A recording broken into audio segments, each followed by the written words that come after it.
I just feel like I need to walk away from this thing here with a quick podcast style update here. Palmer, Alaska. Light rain, mid-September, gold leaves. The other day, drove down from up by north of the Talkeetna Junction.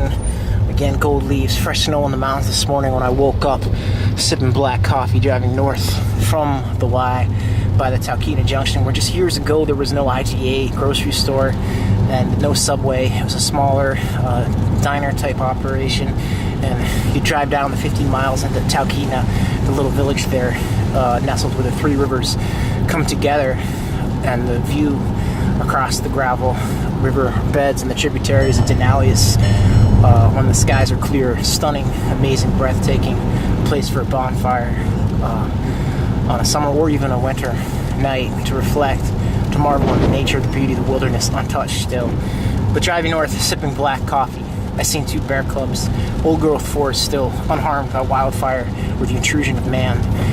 And sold the studded tires, cleaned up my old storage unit, some loose ends in town, nursing this back injury that flared up, and find myself Palmer, Wasilla, leaving town, but I feel like there's something I left behind. There's something I should be doing. Part of it must be the lack of sort of ache in my heart for so many of these girls here, romance and love. I joke to a couple girls working as baristas at a roadside coffee stand. I should take one of them with me, and I kind of make the jerking motions with my hips as if I'm doggy style, making love to one of those girls as they stand there, pert, lifted booties in their jewel butt jeans and rosy cheeks and bright eyes, and the wear and the tear of the economy and the struggle of the location is sort of setting slightly into their features, where just a year or half a dozen or a dozen years ago they were so fresh and full of optimism. But I sip a couple cups this morning of 16-ounce black coffee in Vagabond Blues. I get a reindeer burrito, and a few weeks ago I asked when I drove through, and I got one of these burritos too, and I was stuck here one totally broke, without a car or anything, so I empathize with these girls and everything that's in the economy, but and they're expensive burritos. But I asked the girls, where is this, because it's like paleo and everything, where's this burrito, where's the reindeer come from? And they're not sure. Maybe it's up from the Delta Bison Farm, I don't know, they didn't know. It's just trying to pick up some affordable and inexpensive jerky. But I'm not gonna try to go hunting here, because again, up by Talkeetna, I see this guy, and he's all dressed in camo, and he's up from Louisiana, and he just got his moose, and he's gonna go hunt the black bear. And I think of those two black bear cubs, and how ethically and socially and environmentally responsible can your hunting practices be if you're traveling from some state in the lower 48 up here? You're just here to get your trophies and your meat. It's going to get butchered and sent to Anchorage and shipped down to where you're from. It's going to cost money and time, and maybe you're going to hunt that the mother or the father to those black bear cubs. Granted, there's plenty of animals in the wilderness and the nature there, but just touching on the development. Crack the window as the windshield steams up, my sweat and my perspiration from another quick bout of a workout there in the park, Matsuva Park by Palmer. And this morning I swung by Forestry and did 3 sets of pull-ups, push-ups, dips, and sit-ups on the beautiful calisthenic park that they have there by their warehouse where they stage their gear for the wildfire work. Palmer, Alaska Division of Natural Resources, all over the state and also the lower 48. And I was reflecting, trying to gather some people from that organization or from a group like Knowles, because last night I camped, and I was going to drive towards Glen Allen out of state, but I stopped and I doubled back and I threw my sleeping bags and my pad and my tent fly haphazardly up in the middle of the night as it began to rain through a half-built timber frame, mortise and tenon timber frame structure on the edge of a hayfield just adjacent to where the Knowles base is there on Farmers Loop Road, Palmer, Alaska. And the year I was stuck here in the winter, I would walk the dog out and around Farmers Loop, fish up the loop there, 8 miles. And again, it touches on the distance culturally between economic and social divides. 8 Mile, think about the rap, the hip-hop. Me as a rapper, as a singer, as an aspiring blossoming artist, but the divisions, economic, working at a pizza place, not having that car, not having that job, place to rent, independence, stability, economy, how those things tie directly into our dating lives, our career lives, all the things so many of us take for granted, patterns and systems of living. All the years, all the times I was out on these roads in Wasilla and Willow up towards Talkeetna, even into Anchorage, hitchhiking, it all just sort of comes back. Memories, different people, their stories, like that the sense of wood smoke and eating a campfire. But today, driving out of town there, again, I'm thinking like Noel. I mean, I think of this CrossFit, and I probably would have kicked out of the CrossFit gym, or I probably wouldn't work out working for Noel's or for even the firefighters for too long.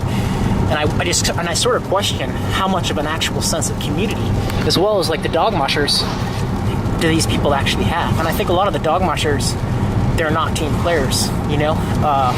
Just objectively looking at it, they're kind of doing their own thing. They're antisocial, and they're off doing their own thing, and they're sort of self-possessed, and perhaps that's why they're successful at it beyond all the economic aspects and everything. But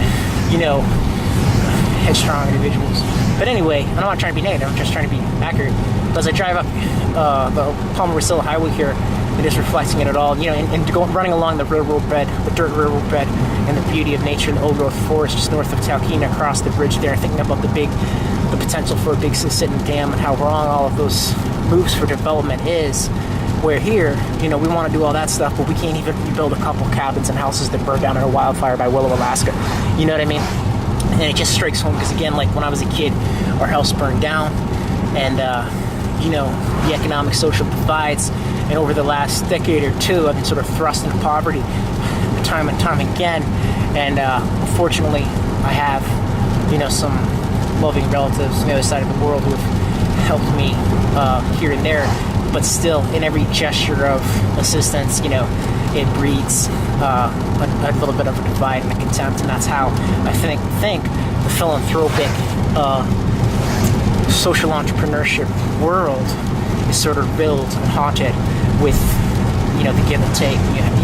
It's really hard. You look at some of these people like who run these big nonprofits or social businesses in San Francisco and places like that. I think it's really hard for them actually accurately to be able to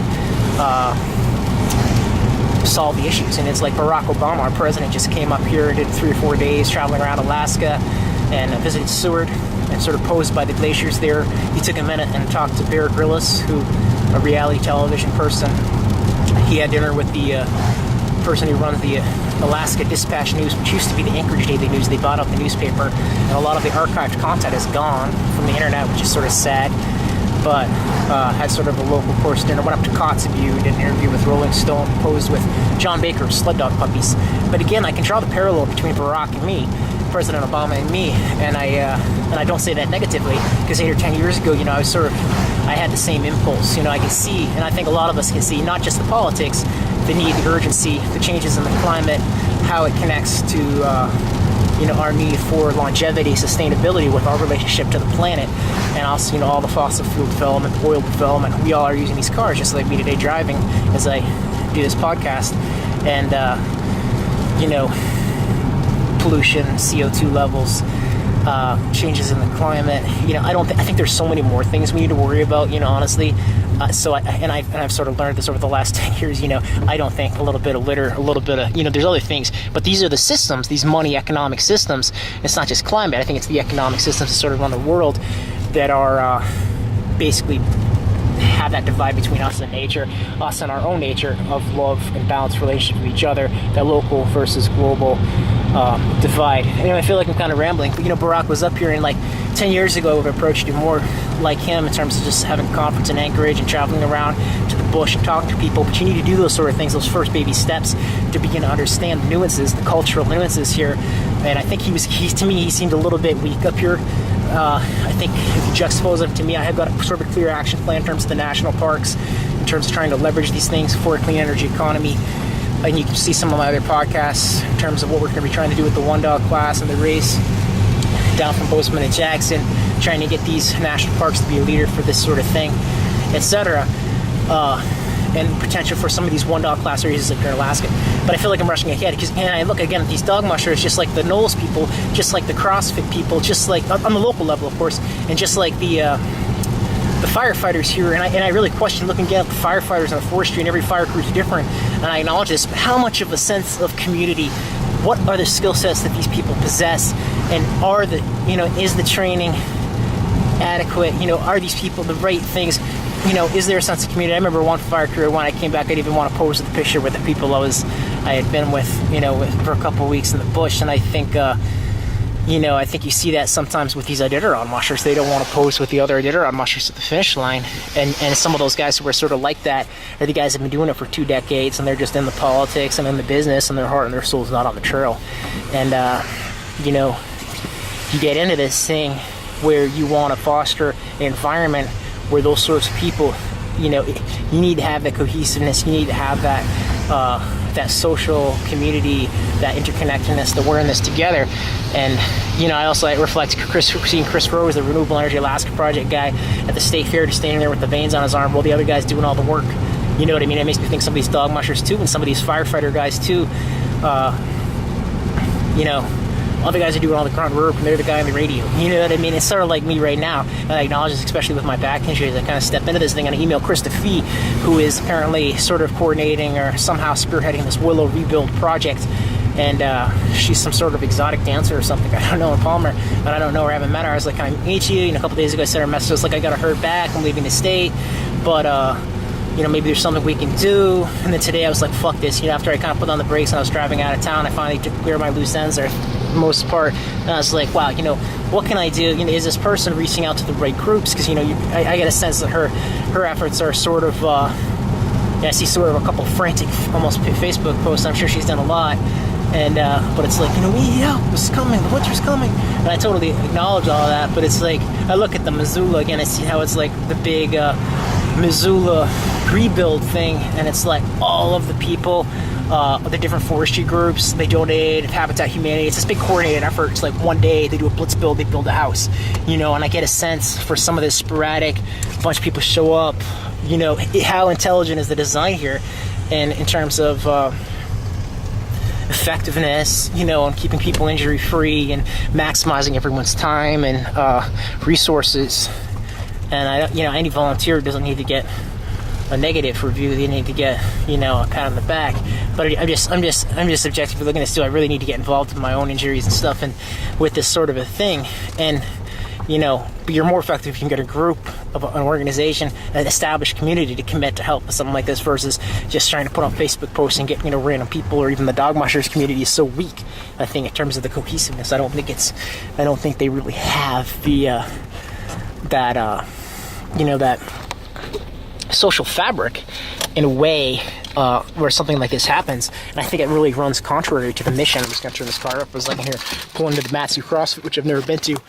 And anyway, just going to run in here and be like, what's up? Because Krista Fee emailed me back. She was like, at first, and really, wasn't as much engagement. And I was like, well, is there something specific or a specific homeowner where you got some people together? And she's like, well, next Saturday, 9 o'clock, Willow Community Center, we meet. And of course, right now it's Saturday the week before, and it's pouring rain out. So, I see all the contingencies. I see all the negatives and the problems, looking at this sort of thing from a sort of objective social entrepreneurship, just a person who's worked all kinds of jobs and who's injured and wants to get out of the state on the one hand, but on the other hand feels sort of a deep obligation, that sort of, that heartstring to try to help people in any capacity I can, because they are me, and over my years here in Alaska, so many people have helped me too. And I don't want to sound too much like a politician, because honestly, I got a injured back, and I'm not a politician, I'm a music artist, and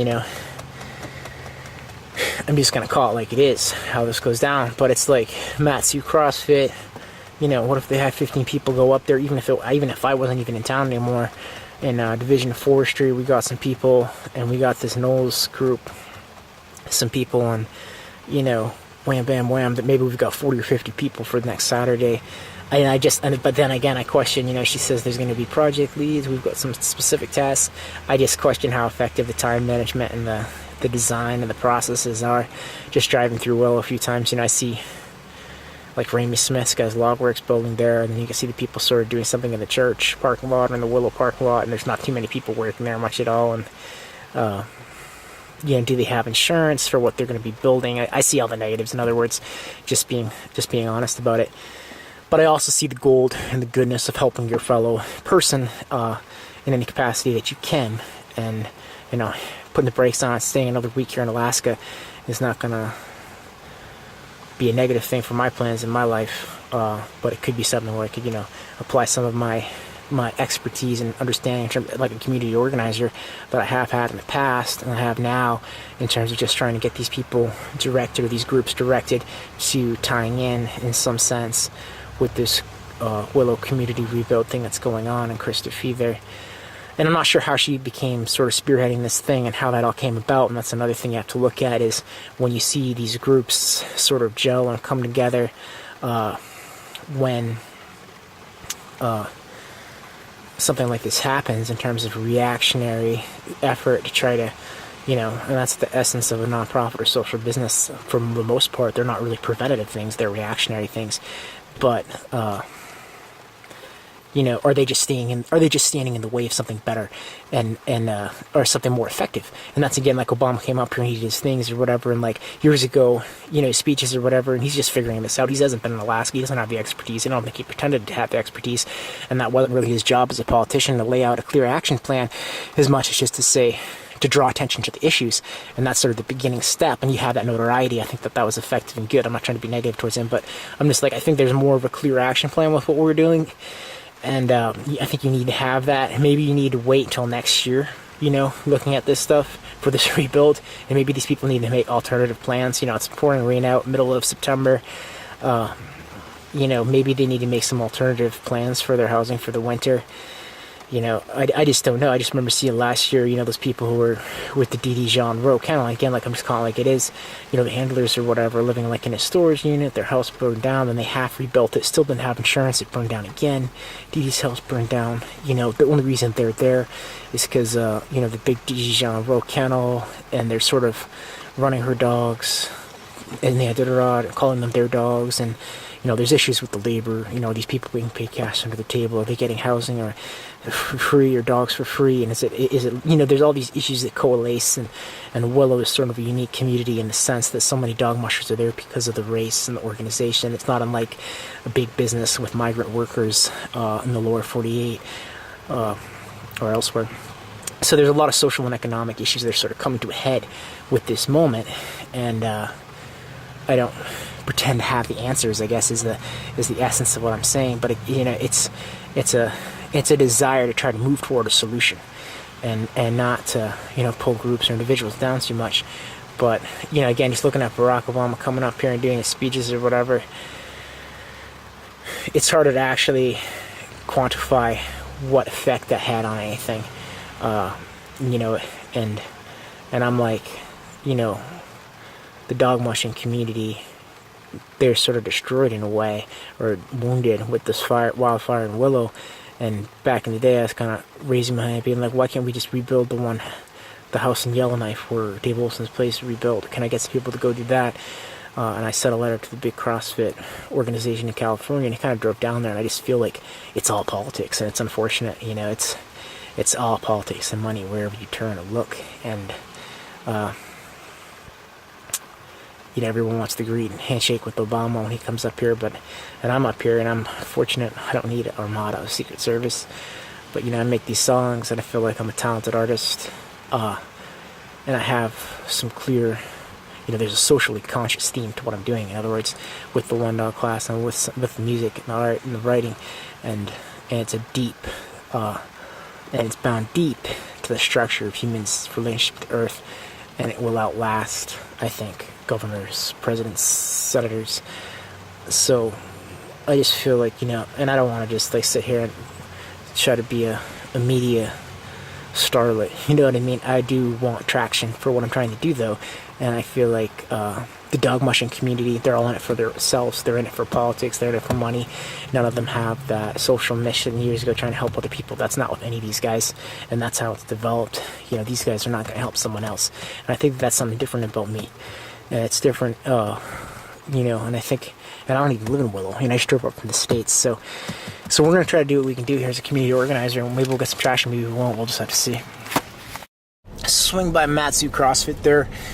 I open the door, I'm a little intimidated by a couple of girls in booty shorts, getting ready to do a clean and jerk or a thruster or something, with some chick in gray sweats, with a baby in her arms, comes over, and, I try ducking for the second time out of the rain, and I exchange pleasantries, and she says her name's Corey, and I'd say, kind of tell her what's going on, next Saturday 9 a.m., and she's like, yes, send an email, and she asked the same sort of questions I had, which is there some structure what specifically are they going to be doing? And I'm like, yeah, I asked her those same questions, and I'll just CC you and her on the email, Krista Fee, as well as Corey here at Matsu CrossFit, and we'll see if we can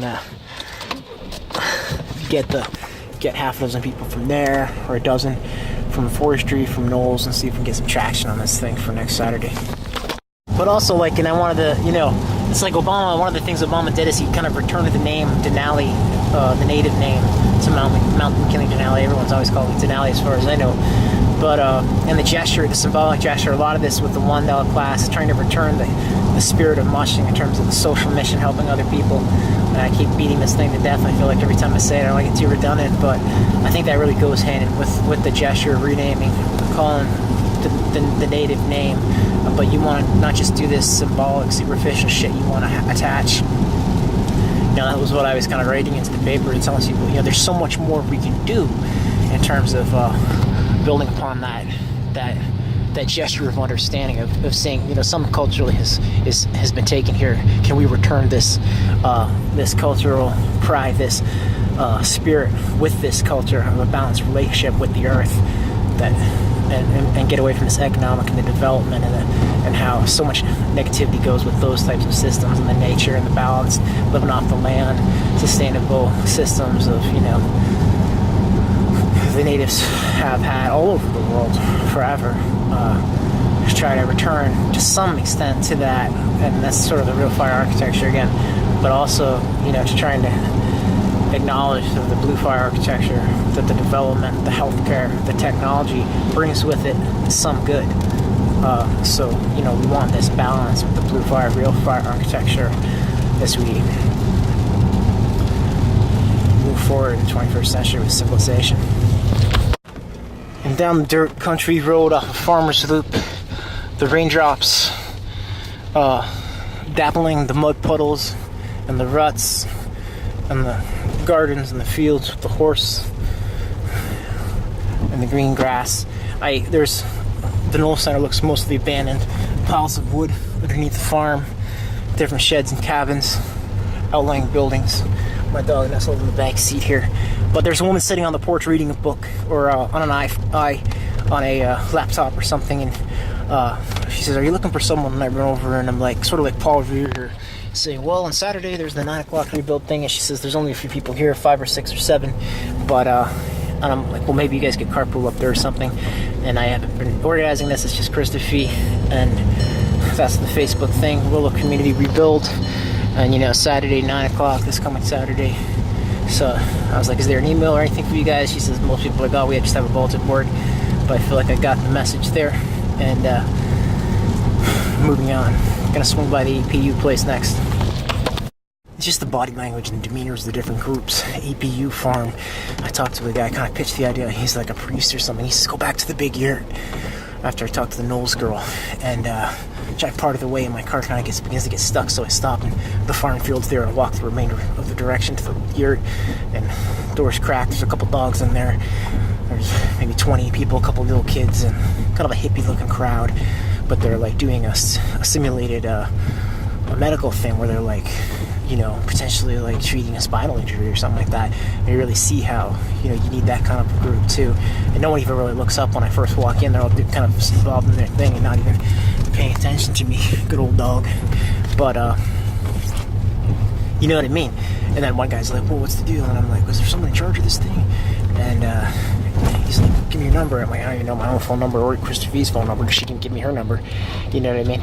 So I just write like the Willow Rebuild Facebook group on a whiteboard, and don't even get to really loudly pitch the idea. Like I hope to the whole group, just write it and kind of excuse myself and leave them doing their thing. But it directly ties into this kind of thing, workers, compensation, potential injuries while working, the dog mushing community, how they have the issues with the cash under the table, the room and board scenarios, and not people, getting paid wages and having that security, and all the relationships with the mushers and their handlers and the problems that go with all of that. And I'm sure the people that like this APU, the CrossFit people, when I was stuck behind the CrossFit gym, there was sort of a receptiveness there.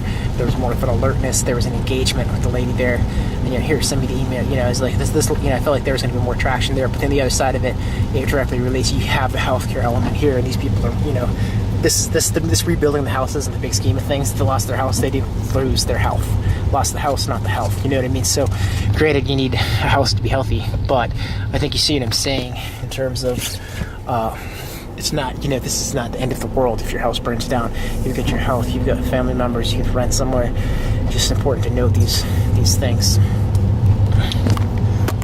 And it's really, it's like opportunity cost or something like that, because again, it's like if you have labor that's working for cash under the table or room and board, and they don't have there isn't the stability in terms of the, you know, relationship there, over time that can cost the community too much. Like when a house burns down and people don't have insurance, or a person gets injured on the job, and I think of the fishing industry too, or log building, or a lot of things, and they're getting paid cash under the table, or they're getting paid you know, and the big corporation or the business doesn't want to take care of their labor. You run into, over time, this costs the community more than if things are done the right way, and the people are, you know, and the system's set up for success with the people getting paid legitimately, so that if something happens, they're going to get taken care of. They're not going to be injured. And not just physical injuries, but like emotional injuries too, and how that wears and tears on the community over time.